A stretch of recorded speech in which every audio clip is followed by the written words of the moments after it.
ಬಾಗಲಕೋಟೆಯ ಉಪಚುನಾವಣೆ ಹಿನ್ನೆಲೆ ಬಿಜೆಪಿ ಪಕ್ಷದ ಅಭ್ಯರ್ಥಿಯಾಗಿರುವಂತಹ ವೀರಣ್ಣ ಚರಂತಿಮಠ ಅವರ ಪರವಾಗಿ ಪಕ್ಷದ ರಾಜ್ಯಾಧ್ಯಕ್ಷ ಬಿವೈ ವಿಜೇಂದ್ರ ಅವರು ಬಾಗಲಕೋಟೆ ನಗರಕ್ಕೆ ಆಗಮಿಸಿ ಪ್ರಚಾರದ ಸಭೆಯಲ್ಲಿ ಭಾಗವಹಿಸಿದರು. ಬಾಗಲಕೋಟೆಯ ನಗರದ ಪೊಲೀಸ್ ಠಾಣೆ ಬಳಿ ಇರುವಂತಹ ಲಕ್ಷ್ಮೀ ದೇವಾಲಯಕ್ಕೆ ಪೂಜೆ ಸಲ್ಲಿಸಿ ಪ್ರಚಾರದ ಕಾರ್ಯ ನಡೆಸಿದರು. ವಿನಾಯಕನಗರ ಸೇರಿದಂತೆ ವಿವಿಧ ಪ್ರದೇಶದಲ್ಲಿ ವೀರಣ್ಣ ಚರಂತಿಮಠ ಅವರ ಪರವಾಗಿ ಮತಯಾಚನೆ ಮಾಡಿದರು. ಈ ಸಂದರ್ಭದಲ್ಲಿ ಚಿತ್ರದುರ್ಗದ ಸಂಸದರಾಗಿರುವಂತಹ ಗೋವಿಂದ ಕಾರಜೋಳ ಹಾಗೂ ಪಕ್ಷದ ಜಿಲ್ಲಾಧ್ಯಕ್ಷರಾಗಿರುವಂತಹ ಶಾಂತಗೌಡ ಪಾಟೀಲ್ ಸೇರಿದಂತೆ ಮಾಜಿ ಸಚಿವರು, ಶಾಸಕರು ಉಪಸ್ಥಿತರಿದ್ದರು. ಇದೇ ಸಂದರ್ಭದಲ್ಲಿ ಮಾಧ್ಯಮ ಪ್ರತಿನಿಧಿಗಳೊಂದಿಗೆ ಮಾತನಾಡಿದ ಬಿವೈ ವಿಜೇಂದ್ರ ಕಾಂಗ್ರೆಸ್ ಪಕ್ಷದ ಸರ್ಕಾರದ ವಿರುದ್ಧ ಹರಿಹಾಯ್ದರು. ಕಾಂಗ್ರೆಸ್ ಪಕ್ಷದವರೇ ಬಿಜೆಪಿ ಗೆಲ್ಲಿಸುವಂತ ಕೆಲಸ ಮಾಡುತ್ತಿದ್ದಾರೆ ಎಂದು ತಿಳಿಸಿದರು. ಕಾಂಗ್ರೆಸ್ ಪಕ್ಷದ ಸರ್ಕಾರದ ದುರಾಡಳಿತದಿಂದ ಜನತೆ ಬೇಸತ್ತು ಹೋಗಿದ್ದಾರೆ. ಈ ಬಾರಿ ಬದಲಾವಣೆ ಕೇಳುತ್ತಿದ್ದು ಬಾಗಲಕೋಟೆ ಹಾಗೂ ದಾವಣಗೆರೆ ಕ್ಷೇತ್ರದಲ್ಲಿ ಬಿಜೆಪಿ ಗೆಲುವು ಖಚಿತ ಎಂದು ವಿಶ್ವಾಸ ವ್ಯಕ್ತಪಡಿಸಿದರು.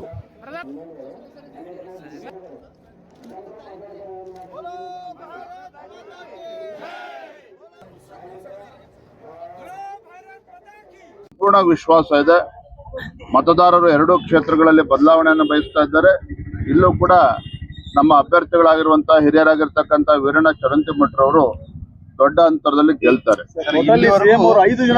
ಅನುದಾನಗಳ ಬಗ್ಗೆ ಇಲ್ಲಿವರೆಗೂ ಗೊತ್ತಿಲ್ಲದಿರೋಂಥದ್ದೆಲ್ಲ ಈಗ ಜನರಿಗೆ ತಿಳಿಸುವಂಥದ್ದು, ನಾವು ಅದನ್ನು ಕೊಟ್ಟಿದ್ದೀವಿ ಅಂತ ಹೇಳ್ತಾರೆ. ಸಮುದಾಯ ಭವನಗಳಿಗೆ ಕೊಟ್ಟಿದ್ದೀವಿ ಅನ್ನೋದು ಸಿಎಂ ಅವರು ಹೇಳ್ತಿದ್ದಾರೆ. ಹಿಂದೆ ಬಿಜೆಪಿ ಸರ್ಕಾರ ಕೊಟ್ಟಿರುವ ಕಾರ್ಯಕ್ರಮಗಳು ಇವತ್ತು ಕೂಡ ಗುದ್ಲಿ ಪೂಜೆ ಆಗ್ತಾ ಇರುವಂತದ್ದು. ಯಾವುದೇ ರೀತಿ ಅಭಿವೃದ್ಧಿಗೆ ಹಣವನ್ನು ಕೊಟ್ಟಿಲ್ಲ ಅಂದೆ. ನೋಡಿ, ರಾಜ್ಯದ ಇತಿಹಾಸದಲ್ಲಿ ಮೊಟ್ಟ ಮೊದಲ ಬಾರಿಗೆ ಅಂದ್ರೆ ರಾಜ್ಯದ ಹಣಕಾಸಿನ ಪರಿಸ್ಥಿತಿ ಎಲ್ಲಿಗೆ ಬಂದ್ ಮುಟ್ಟಿದೆ ಅಂತ ಹೇಳಿದ್ರೆ, ಪೊಲೀಸ್ ಇಲಾಖೆ ಪ್ರತಿ ತಿಂಗಳು 1ನೇ ತಾರೀಕು ಸರಿಯಾಗಿ ಇಡೀ ರಾಜ್ಯದಲ್ಲಿ ಆ ಪೊಲೀಸ್ ಇಲಾಖೆಗೆ, ಆ ಸಿಬ್ಬಂದಿ ವರ್ಗದವರಿಗೆ ಸಂಬಳ ಕೊಡಬೇಕು. ಒಂದೊಂದು ತಿಂಗಳು ತಡ ಆಗ್ತಾ ಇದೆ. ನಾನು ಮೊನ್ನೆ ದಿನ ಶಿವಮೊಗ್ಗದಲ್ಲಿದ್ದೆ. ಶಿವಮೊಗ್ಗದಲ್ಲಿರುವಂತಹ ಕುವೆಂಪು ವಿಶ್ವವಿದ್ಯಾನಿಲಯದಲ್ಲಿ ಅತಿಥಿ ಉಪನ್ಯಾಸಕರಿಗೆ ಸಂಬಳ ಕೊಡದೆ 2 ತಿಂಗಳಾಗಿದೆ.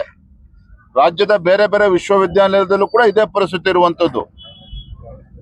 ಇವತ್ತು 17 ಬಜೆಟ್ ಅನ್ನ ಮಂಡನೆ ಮಾಡಿದ್ದೇನೆ ಅಂತ ಹೇಳ್ತಾರೆ ಮುಖ್ಯಮಂತ್ರಿಗಳು. ಆದ್ರೆ ರಾಜ್ಯದ ಹಣಕಾಸಿನ ಪರಿಸ್ಥಿತಿ ಎಲ್ಲಿಗೆ ಬಂದ್ ಮುಟ್ಟಿದೆ ಅಂತ ಹೇಳಿದ್ರೆ, ನಾವು ಹಲವಾರು ಬಾರಿ ನಾವು ಒತ್ತಾಯವನ್ನು ಕೂಡ ಮಾಡಿದೆ, ಶ್ವೇತಪತ್ರನ ಹೊರಡಿಸಿ ರಾಜ್ಯದ ಹಣಕಾಸಿನ ಪರಿಸ್ಥಿತಿಯ ಬಗ್ಗೆ ಅಂತೇಳಿ.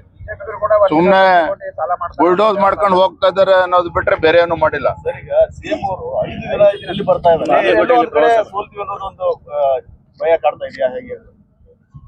ಮುಖ್ಯಮಂತ್ರಿಗಳು 5 ದಿನ ಬಂದು ಇಲ್ಲೇ ಬಾಗಲಕೋಟೆನಲ್ಲಿ ವಾಸ್ತವ್ಯ ಹೂಡ್ತಾರೆ ಅಂತ ಹೇಳಿದ್ರೆ, ಅವ್ರಿಗೆ ಎಲ್ಲೋ ಒಂದ್ ಕಡೆ ಮುನ್ಸೂಚನೆ ಈಗಾಗಲೇ ಇಂಟೆಲಿಜೆನ್ಸ್ ರಿಪೋರ್ಟ್ ಕೂಡ ಸಿಕ್ಕಿದೆ. ಹಿಂದೆ KR-ಪೇಟೆ ವಿಧಾನಸಭಾ ಕ್ಷೇತ್ರದ ಉಪಚುನಾವಣೆ ಆದಾಗ್ಲೂ ಸಹ ಇದೇ ರೀತಿ ಬಂದು ಕೂತಿದ್ರು ಸಿದ್ದರಾಮಯ್ಯನವರು. ಅಲ್ಲಿ ಮತದಾರರು ಅವರನ್ನ ಧಿಕ್ಕರಿಸಿದ್ರು, ಕಾಂಗ್ರೆಸ್ ಪಕ್ಷವನ್ನ. ಶಿರಾ ಕ್ಷೇತ್ರದ ಉಪಚುನಾವಣೆ ಸಂದರ್ಭದಲ್ಲೂ ಕೂಡ ಇದೇ ಮುಖ್ಯ ಸಿದ್ದರಾಮಯ್ಯನವರು ಅವತ್ತು ವಿರೋಧ ಪಕ್ಷದ ನಾಯಕರು ಅಲ್ಲಿ ಶಿರಾದಲ್ಲಿ ಬಂದು ಕೂತಿದ್ರು. ಅಲ್ಲೂ ಕೂಡ ಅಹಿಂದ ಮತಗಳಿದ್ರು ಕೂಡ ಅವ್ರಿಗೆ ಆಶೀರ್ವಾದ ಮಾಡ್ಲಿಲ್ಲ. ಈಗ ಎಲ್ಲೋ ಒಂದ್ ಕಡೆ ಬಾಗಲಕೋಟೆನಲ್ಲಿ ಬೇರೆ ಬೇರೆ ಹರಿಕತೆಗಳು ಹೇಳ್ಕೊಂಡು ಇಲ್ಲಿ ಹಣ ಬಲ, ತೋಳ್ಬಲವನ್ನ ಬಳಸ್ಕೊಂಡು ಅಧಿಕಾರದ ದುರ್ಬಳಕೆಯನ್ನ ಮಾಡಿಕೊಂಡು ಇಲ್ಲಿ ದಬ್ಬಾಳಿಕೆ ಮಾಡಬೇಕು ಅಂತ ಹೇಳಿದ್ದು ಕಾಂಗ್ರೆಸ್ ಪಕ್ಷ ಹುನ್ನಾರ ನಡೆಸ್ತಾ ಇದೆ. ಆದರೆ ಬಾಗಲಕೋಟೆಯ ಪ್ರಜ್ಞಾವಂತ ಮತದಾರರು ಈಗಾಗಲೇ ನಿರ್ಧಾರ ಮಾಡಿದ್ದಾರೆ, ಭಾರತೀಯ ಜನತಾ ಪಾರ್ಟಿಗೆ ಆಶೀರ್ವಾದನ ಮಾಡ್ತಾರೆ. ನಮ್ಮ ವೀರಣ್ಣ ಚರಂತಿಮಠ ಅವರು ಗೆಲ್ತಾರೆ, ಯಾವುದೇ ಅನುಮಾನಗಳು. ಶ್ರೀರಾಮುಲು ಅವರು ಸುದ್ದಿಗೋಷ್ಠಿಯಲ್ಲಿ ಯತ್ನಾಳ್ ಅವ್ರ ಬಗ್ಗೆ ಮಾತಾಡಿದ್ರು. ಪ್ರಚಾರಕ್ಕೆ ಅವರು ಕೂಡ ನಮ್ಮ ಅಧ್ಯಕ್ಷರು ಕೂಡ ಯಾವುದೇ ರೀತಿ ಬೇಡ ಅನ್ನೋದು. ಭಾರತೀಯ ಜನತಾ ಪಾರ್ಟಿ ಅಭ್ಯರ್ಥಿನ ಗೆಲ್ಲಿಸ್ಬೇಕು ಅಂತೇಳಿ ಕಾಂಗ್ರೆಸ್ ಪಕ್ಷದವರು ಕೆಲಸ ಮಾಡ್ತಾ ಇದಾರೆ ಎರಡೂ ಕ್ಷೇತ್ರದಲ್ಲಿ. ನಾನು ಪ್ರಾಮಾಣಿಕವಾಗಿ ಹೇಳ್ತಾ ಇದ್ದೀನಿ. ನಾನು ಸುಮ್ನೆ ನಿಮ್ ಹೇಳಿಕೆ ಸುಮ್ನೆ ಉಡಾಫಿಯಾಗಿ ನಮ್ಮ ಮಾತನ್ನ ಹೇಳ್ತಿಲ್ಲ. ಕಾಂಗ್ರೆಸ್ ಪಕ್ಷದವರು ಇವತ್ತು ಒಳಗೆ ನಮ್ಗೆ ಸಹಕಾರ ನೀಡ್ತಾ ಇದ್ದಾರೆ. ಹಂಗೆ ಬಿಜೆಪಿ ಅಭ್ಯರ್ಥಿ ಗೆಲ್ಲಿಸ್ಬೇಕು ಅಂತೇಳಿ ಯಾರೇ ಕೆಲಸ ಮಾಡಿದ್ರು ನಾನು ಸ್ವಾಗತ ಮಾಡ್ತೇನೆ. 20 ಬಾಗಿಲುಗಳಾಗಿವೆ ಅವರು ಅಂತ ಹೇಳಿದ್ದಾರೆ. ಚುನಾವಣಾ ಫಲಿತಾಂಶ ಬರಲಿ, ಕಾಂಗ್ರೆಸ್ ಪಕ್ಷದಲ್ಲಿ ಎಷ್ಟು ಬಾಗಿಲಿದೆ, ಬಿಜೆಪಿ ಎಷ್ಟು ಬಾಗಿಲಿದೆ ಅಂತೇಳಿ ಗೊತ್ತಾಗ್ತದೆ ಅವ್ರಿಗೆ. ನಂತರ ಸಂಜೆ ಸಮಯದಲ್ಲಿ ಗ್ರಾಮೀಣ ಪ್ರದೇಶಕ್ಕೆ ಭೇಟಿ ನೀಡಿದ ಬಿವೈ ವಿಜೇಂದ್ರ ಅವರಿಗೆ ಕಾರ್ಯಕರ್ತರು ಅದ್ದೂರಿಯಾಗಿ ಸ್ವಾಗತಿಸಿದರು. ಶಿರೂರು ಹಾಗೂ ಅಮ್ಮೇನಗಡ ಪಟ್ಟಣ ಸೇರಿದಂತೆ ವಿವಿಧ ಗ್ರಾಮೀಣ ಪ್ರದೇಶದಲ್ಲಿ ಸಂಚಾರ ಮಾಡಿ ಮತಯಾಚನೆ ಮಾಡಿದರು. ಕಾರ್ಯಕರ್ತರು ಹೂಮಳೆ ಸಿರಿಸಿ ಪಟಾಕಿ ಸಿಡಿಸಿ ಅದ್ದೂರಿಯಾಗಿ ಸ್ವಾಗತಿಸಿದರು. ಈ ಸಂದರ್ಭದಲ್ಲಿ ವಿಜೇಂದ್ರ ಮಾತನಾಡಿ, ಕಾಂಗ್ರೆಸ್ ಪಕ್ಷದ ಸರ್ಕಾರ ಗ್ಯಾರಂಟಿ ಯೋಜನೆಯಿಂದಾಗಿ ಆರ್ಥಿಕವಾಗಿ ಕುಸಿಯುತ್ತಿದೆ. ಈ ಹಿನ್ನೆಲೆಯಲ್ಲಿ ಬದಲಾವಣೆ ತರುವ ಮೂಲಕ ರಾಜ್ಯದ ಅಭಿವೃದ್ಧಿಗೆ ಮತದಾರರು ಹೆಚ್ಚು ಒತ್ತು ನೀಡಬೇಕು ಎಂದು ಅವರು ಮನವಿ ಮಾಡಿಕೊಂಡರು. ರಾಜ್ಯದ ಬಾರಿ ಇದೇ ಬಾಗಲಕೋಟೆ ಜಿಲ್ಲೆಯ ಬಾದಾಮಿ ಕ್ಷೇತ್ರದ ಮತದಾರರು ಒಂದು ರಾಜಕೀಯ ಪುನರ್ಜನ್ಮವನ್ನು ಕೊಟ್ರಲ್ಲ. ಸಿದ್ದರಾಮಯ್ಯನವ್ರಿಗೆ ರಾಜಕೀಯ ಪುನರ್ಜನ್ಮವನ್ನು ಕೊಟ್ರಲ್ಲ. ರಾಜಕೀಯ ಪುನರ್ಜನ್ಮವನ್ನು ಕೊಟ್ಟು ರಾಜ್ಯದ ಮುಖ್ಯಮಂತ್ರಿಗಳಾಗಿ 3 ವರ್ಷಗಳಾಗಿದೆ. ಮತ್ತೆ ಈ ಬಾರಿ ತಮಗೆ ರಾಜಕೀಯ ಪುನರ್ಜನ್ಮ ಕೊಟ್ಟಿರ್ತಕ್ಕಂಥ ಬಾಗಲಕೋಟೆ ಜಿಲ್ಲೆಗೆ ನೀವು ಕೊಟ್ಟಿರ್ತಕ್ಕಂಥ ಕೊಡುಗೆ ಏನು? ಬಂದ್ರೆ ಒಂದೇ ತಿಂಗಳಲ್ಲಿ ರಾಜ್ಯದಲ್ಲಿ 2.5 ಲಕ್ಷ ಯುವಕರಿಗೆ ಉದ್ಯೋಗವನ್ನು ಕೊಡ್ತೇವೆ, ಸರ್ಕಾರಿ ಹುದ್ದೆಗಳನ್ನ ಭರ್ತಿ ಮಾಡ್ತೇವೆ ಅಂತೇಳಿ ಭರವಸೆ ಕೊಟ್ಟು ಬಂದ್ರು. ಮಾಡಕ್ ಸಾಧ್ಯ ಆಯ್ತಾ? ಯಾವ ಹುಬ್ಳಿ ಧಾರವಾಡದಲ್ಲಿ ಲಕ್ಷಾಂತರ ಯುವಕರು ಪ್ರತಿಭಟನೆ ಮಾಡ್ತಾ ಇದ್ರು ಕಾಂಗ್ರೆಸ್ ಸರ್ಕಾರದ ವಿರುದ್ಧ. ಅವ್ರ ಮೇಲೆ ಲಾಠಿ ಚಾರ್ಜ್ ಮಾಡಿದ್ರು. ಮಾಡ್ತಾರೆ ಯುವಕರ ಮೇಲೆ. ಏನ್ ಮಾನ್ಯ ಮುಖ್ಯಮಂತ್ರಿಗಳೇ, ಆ ಯುವಕರು ಮಾಡಿರ್ತಕ್ಕಂಥ ತಪ್ಪಾದ್ರೂ ಏನು? ಈ ಲಜ್ಜೆಗೆಟ್ಟ ಕಾಂಗ್ರೆಸ್ ಸರ್ಕಾರ ರಾಜ್ಯದಲ್ಲಿ ಅಧಿಕಾರಕ್ಕೆ ಬಂದ್ರೆ 2.5 ಲಕ್ಷ ಹುದ್ದೆಗಳನ್ನ ಭರ್ತಿ ಮಾಡ್ತೀವಿ ಅಂತ ಹೇಳಿದ್ರೆ, ನಿಮ್ಮ ಯೋಗ್ಯತೆಗೆ 3 ವರ್ಷ ಆದ್ರೂ ಕೂಡ ಭರ್ತಿ ಮಾಡೋದಕ್ಕೆ ಸಾಧ್ಯ ಆಗ್ಲಿಲ್ಲ. ನಮ್ಗೆ ನ್ಯಾಯ ಕೊಡಿ ಅಂತೇಳಿ ಪ್ರತಿಭಟನೆ ಮಾಡಿದ್ರೆ ಅವ್ರ ವಿರುದ್ಧ ಪೊಲೀಸನ್ನ ಕರೆಸಿ ಲಾಠಿ ಚಾರ್ಜ್ ಮಾಡ್ತಾರೆ. ಇಂಥ ನಾಲಾಯಕ ಸರ್ಕಾರ ಇವತ್ತು ರಾಜ್ಯದ ರಾಜಕೀಯ ಇತಿಹಾಸದಲ್ಲಿ ಯಾವತ್ತೂ ಕೂಡ ನೋಡಿರಲಿಲ್ಲ. ಬಂಧುಗಳೇ, ಕಳೆದ ಬಾರಿ ವಿಧಾನಸಭಾ ಚುನಾವಣೆ ಸಂದರ್ಭದಲ್ಲಿ ಕಾಂಗ್ರೆಸ್ ಪಕ್ಷ ಅನೇಕ ಭರವಸೆಗಳನ್ನ ಕೊಟ್ಟು ಬಂದಿತ್ತು ಅಧಿಕಾರಕ್ಕೆ. ಆಯಿಂದ ಹೆಸರಿಕೊಂಡು ರಾಜ್ಯದ ಅಧಿಕಾರದ ಚುಕ್ಕಾಣಿಯನ್ನು ಕೂಡ ಹಿಡಿದ್ರು.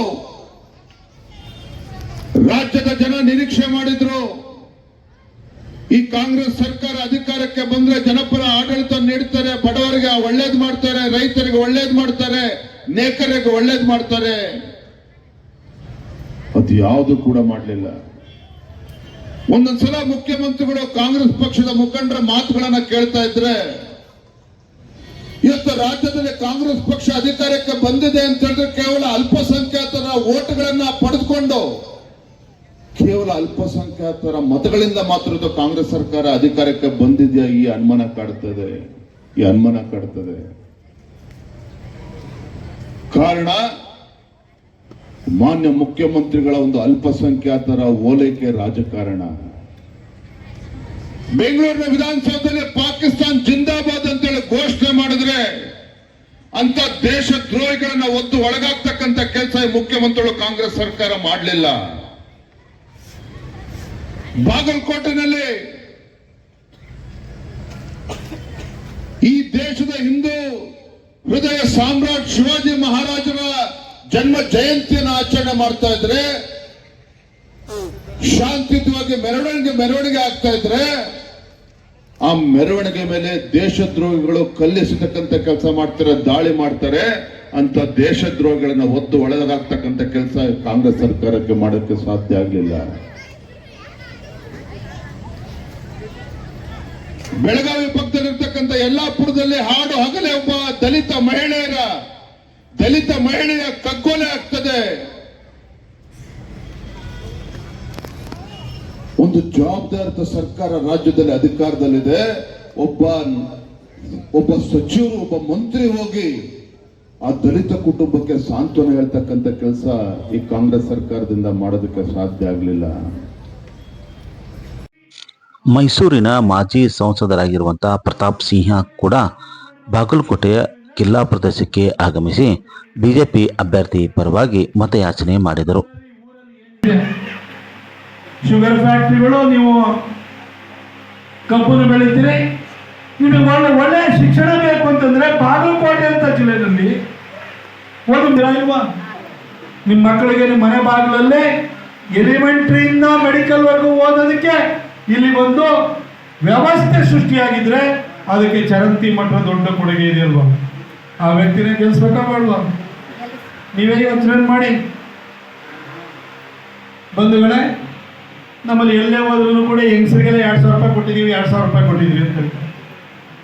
ನಮ್ಮ ಸರ್ಕಾರ 2023ವರೆಗೂ ಇರಬೇಕಾದ್ರೆ ಈ ರಾಜ್ಯದಲ್ಲಿ ಬಜೆಟ್ ಮಂಡಿಸಬೇಕಾದ್ರೆ ಮದ್ಯ ಮಾರಾಟದಿಂದ ಬರುವಂತ ಆದಾಯ ಎಷ್ಟು ಅಂತ ನಮ್ಮಲ್ಲಿ ಲೆಕ್ಕ ಹಾಕ್ತಿದ್ರು ಅಂದ್ರೆ 15,000 ಕೋಟಿ ರೂಪಾಯಿ ಲೆಕ್ಕ